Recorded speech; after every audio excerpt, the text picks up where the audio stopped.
WOCA, Ocala, Gainesville, The Villages, 1370 AM, 96.3 FM, The Source. This is a demonstration of Wirecast.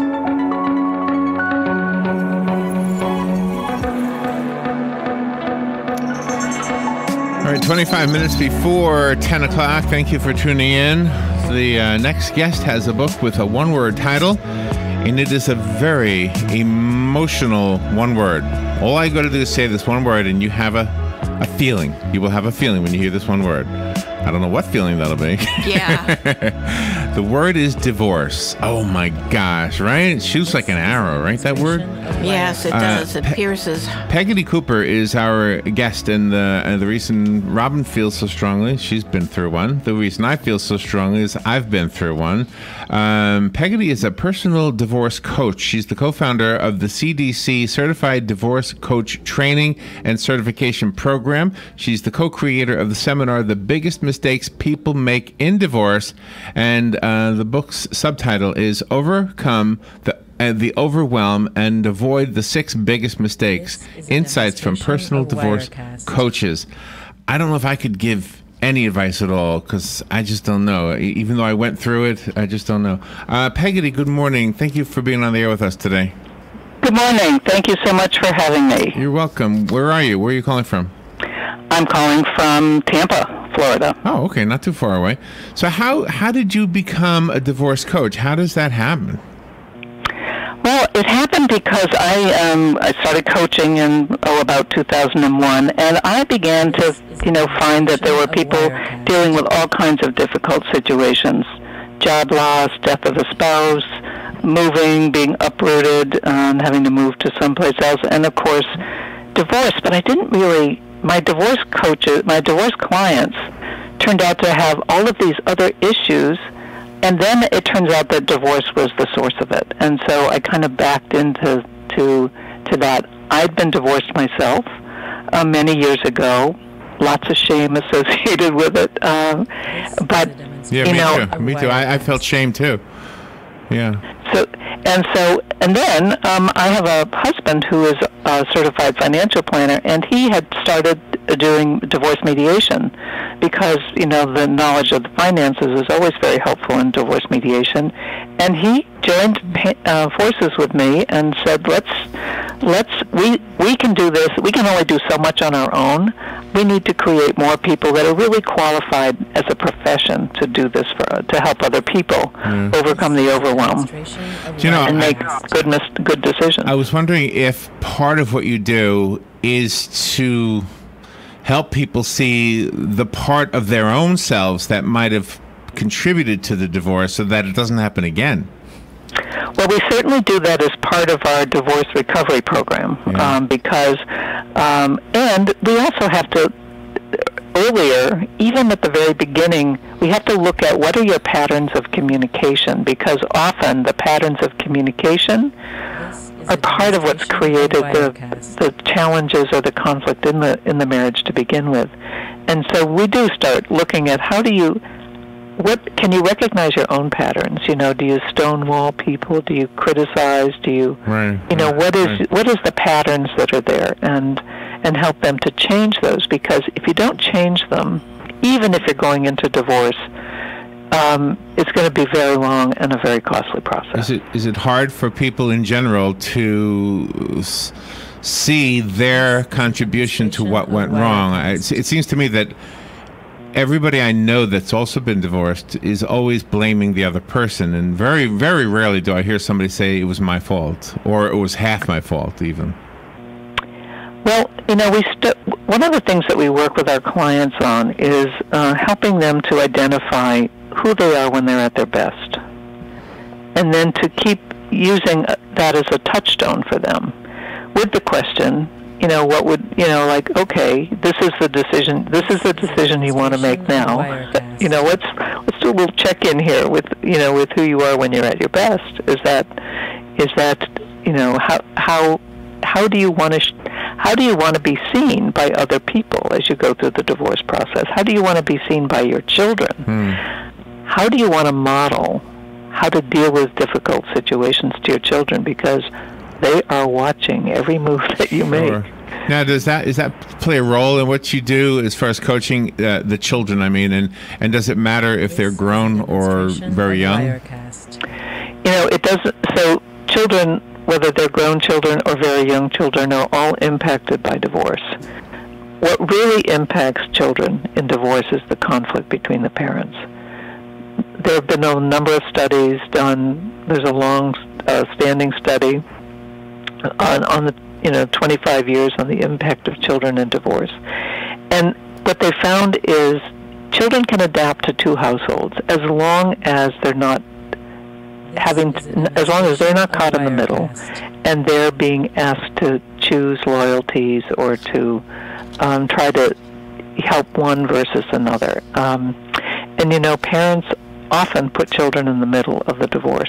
That's the one thing that frustrates attorneys so much in divorce, is that the children are often put in the middle, and there's little, sometimes the what's in the best interest of the child is not really even considered as two adult parents, fight each other to the death.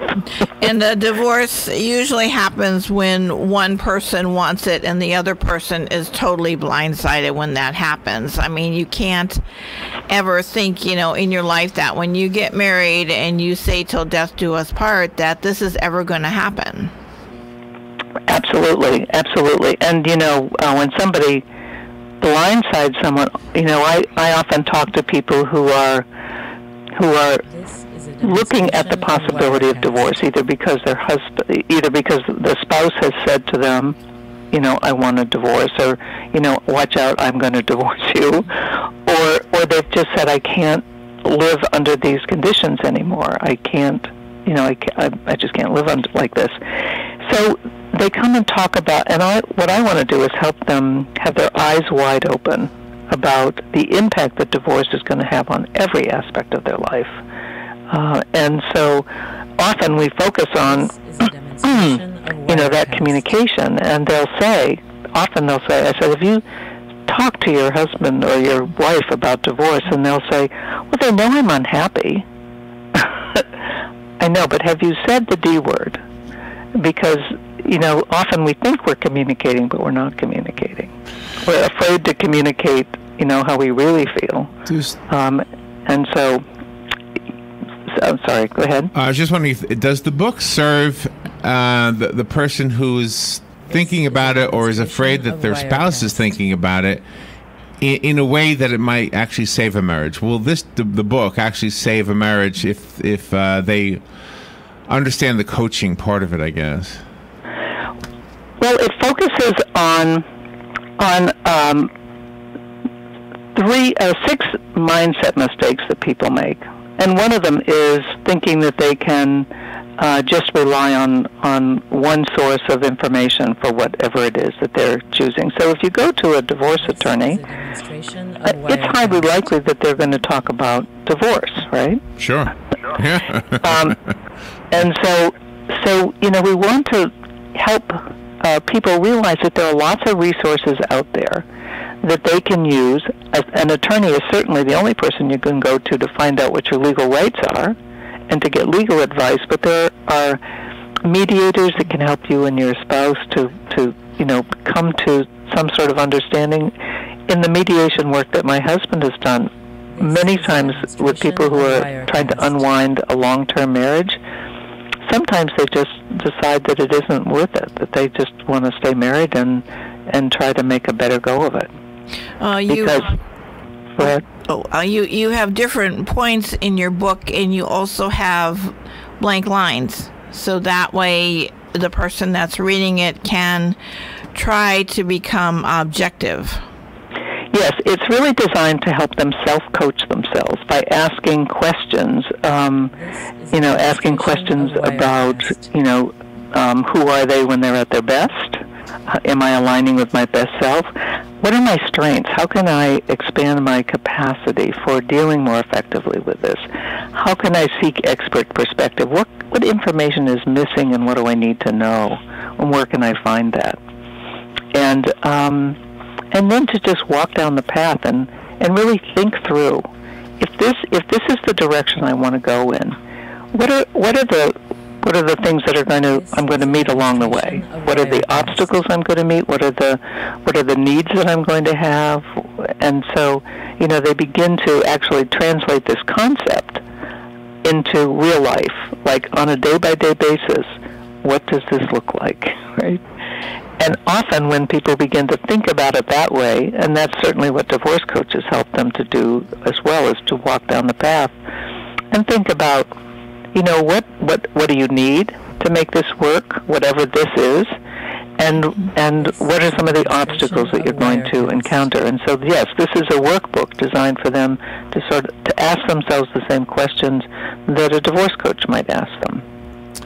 I don't really know anybody from Hollywood, but I'm going to use that because we have this visual or this message that comes out of Hollywood that the people who are celebrities from the movie world or the music world often get married and divorced several times in their lives. It's not unusual. Do those, just as giving the benefit of the doubt that actually happens, and I'm not doubting it does, but do those people who go through many divorces actually, is it easier for them because they've been through so many of them?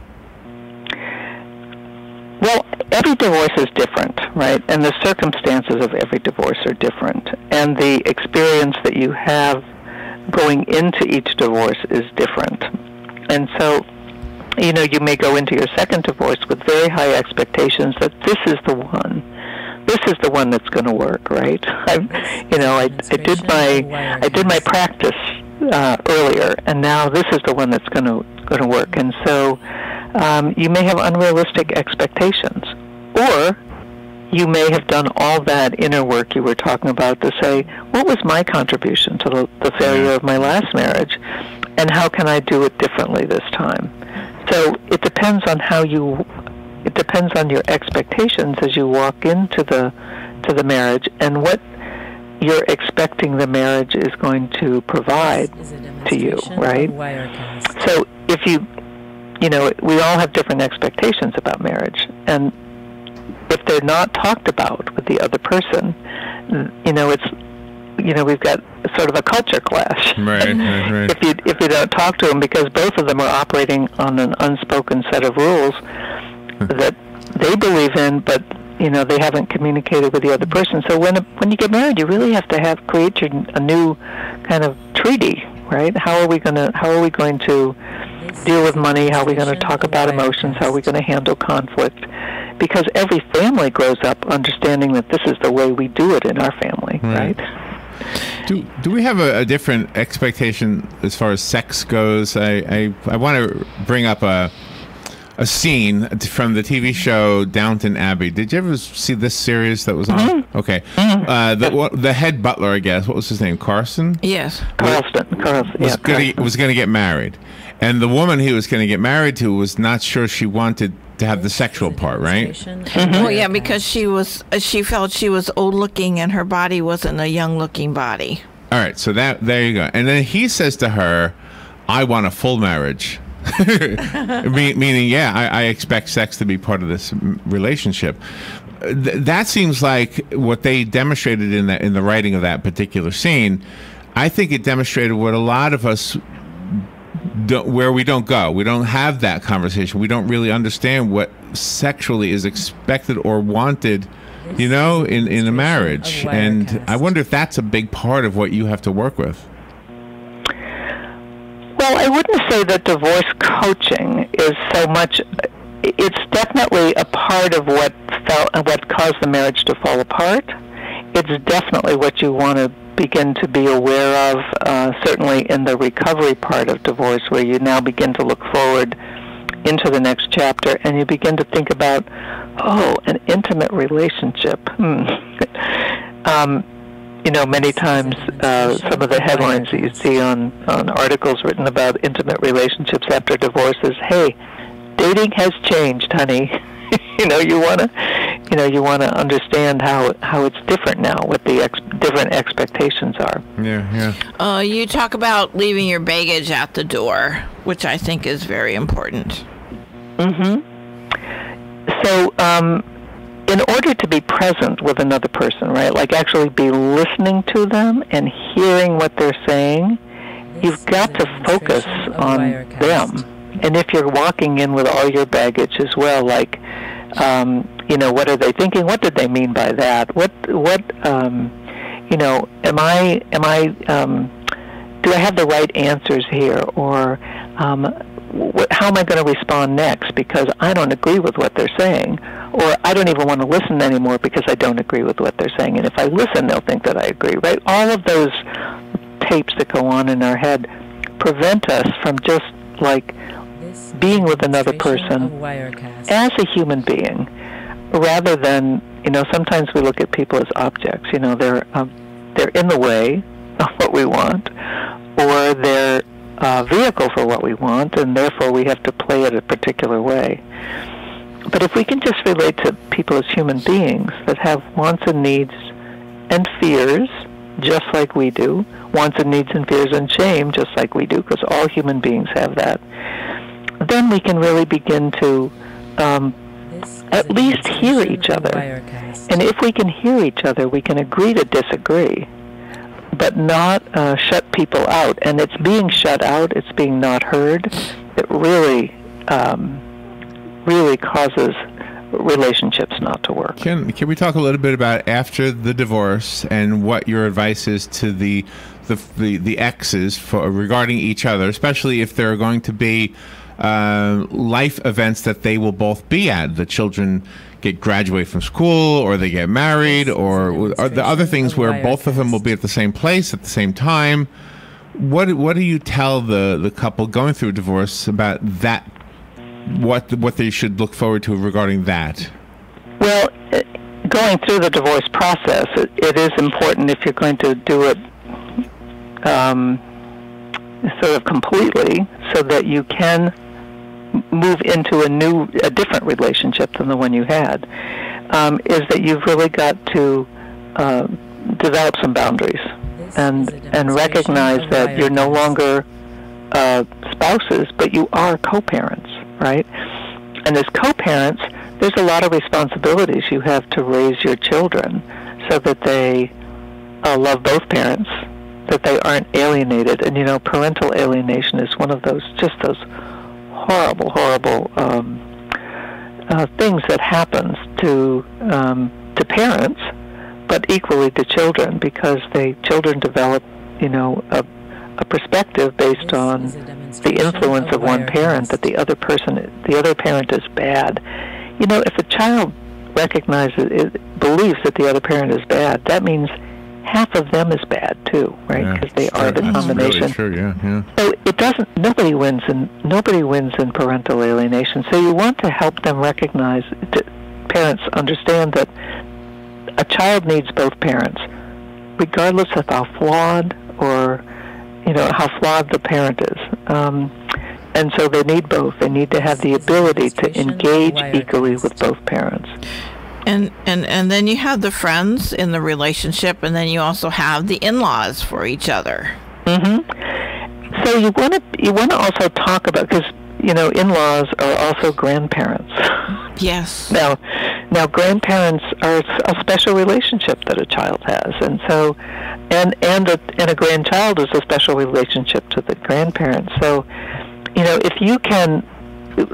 Most states now require a parenting plan, which goes into great detail about, all of the, who gets to see the child, if, who gets the right of first refusal in the child's care, who gets what time, etc. And in that, it's important to recognize what other important relationships there were for the children, if this is really about the children, right, which the parenting plan should be about. And so you want to make sure that it's clear what how those relationships are going to evolve here. And so yes, you want to talk about what relationships are going to be okay, and you also have to create your own boundaries so that when you show up at the same place, that well-intentioned people might say, "Oh, I hear you just got a divorce. I'm so sorry to hear that." That you have a very kind of fact-based response to make to that. Yeah. You know, rather than portraying yourself as either a victim or the other person is a bad person. You have a good response. Pegotty Cooper is our guest, and the book is called Divorce: Overcome the Overwhelm and Avoid the 6 Biggest Mistakes. I wonder if you have any coaching advice for attorneys. So what many attorneys complain about is clients going on and on and on about their divorce, about unrealistic expectations, and about people who don't put the children in the, kind of in the center. They ignore the children. And in all of those areas, if they were to work more effectively with a divorce coach or encourage their clients to engage with a divorce coach, they would have a much better relationship with their clients. They'd be able to do the things that they do well, the lawyering, and they wouldn't be so frustrated with the time that's spent. And that often comes back to bite them because clients come and complain about having to replenish the retainer and don't understand what they've gotten because nothing has really happened, because they've occupied a lot of the time with their talking about a divorce. And so we can help, divorce coaches can help an attorney have a credible client, and every attorney wants a credible client, someone who's focused on the business of decision-making in divorce and has reasonable expectations and can get organized for the process. A divorce coach can really be their partner in all of this to help them make it easier to work with the clients and be able to have a good outcome with the client. When trying to represent a client, an attorney often will take on the role of knowing best which parent is the better parent for the child to be given custody to. And I went through this. My divorce was 1990, so it's a long time ago. But it still stings, what I'm about to tell you. And it has nothing to do with my ex-wife. It has to do with her attorney. We were sitting at the table, and we were trying to discuss, who my son should be with. He was only 4 at the time. And she said to the judge, to make it seem like I wouldn't be a good parent, she said, "Your Honor, he works in radio." And I was, I know. I said, what? I mean, what is that supposed to mean? Is that supposed to mean I'm bad? I don't have the resources to take care. I couldn't believe it. So then later on, I saw her on the sidewalk, and I said, "Hey, how come you said that to the judge? What was that about?" She says, "Oh, I'm just doing what's best for my client," and she walked away. Oh my gosh! How could anybody be married to that woman? Yeah, exactly. I wanted a divorce from her lawyer. Yeah, of course. I needed a divorce from my ex-wife's lawyer. Well, it's really interesting because in the attorney ethics, they're bound to be a zealous advocate for the client. Now, zealous advocacy is great perhaps in a criminal, in a criminal court, but it doesn't work well in family court. Absolutely. It doesn't work well because there doesn't have to be a big winner and a big loser. Thank you. They have to come to a reasonable solution so that everybody can so that they don't have all these broken relationships. So attorneys who represent divorcing men and women, you need to get a copy of the book. If you take nothing else away from this conversation, please let that be part of your the way you do things. I loved the conversation. It's an uncomfortable topic. I'll be honest with you. I could talk about other uncomfortable topics, and this is probably more uncomfortable. Although politics is worse. Let's see. I have a copy of the book Divorce. If I have a listener who would like it, give me a call. I'll leave it here for you. I found it on Amazon. Peggy, do you have a website you can direct us to? CertifiedDivorceCoach.com. Easy enough. CertifiedDivorceCoach.com. Peggy, thank you. Pegotty, I'm sorry. Thank you for being on the air with us today. Thank you so much for giving me the opportunity to educate people about divorce coaching. Yes. Oh, my gosh. You have a tough job. All right. We'll be right back.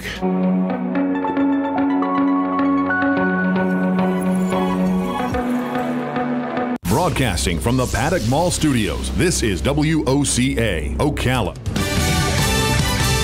Fox News, I'm Chris Foster. Search teams are looking for bodies in areas destroyed by wildfire in Northern California. At least 29 people have died there, with another 2 killed in the Woolsey fire in the south. This woman lost her home there. I found some bracelets and a thing of my dad's, and I'm kind of looking around at this jewelry right here to see if I can find a few things that, it's kind of not usable, but just some memories. President Trump tweets about his trip to France with other world leaders. Never easy bringing up the fact that the U.S. must be treated fairly, which it hasn't on military and trade. He said at a ceremony marking 100 years since the end of World War I. Thank God. It was a brutal war. French President Emmanuel Macron through a translator. Nationalism is a betrayal of patriotism by saying, our interests first, who cares about the others? He says that erases nations' moral values. This is Fox News. Indeed knows it's hard to find qualified candidates when you're hiring. It's like finding a unicorn. But when you post your job on Indeed, it's easy to find people with the skills you need. Nurse practitioner, 4+ years experience, acute care certification. Indeed has a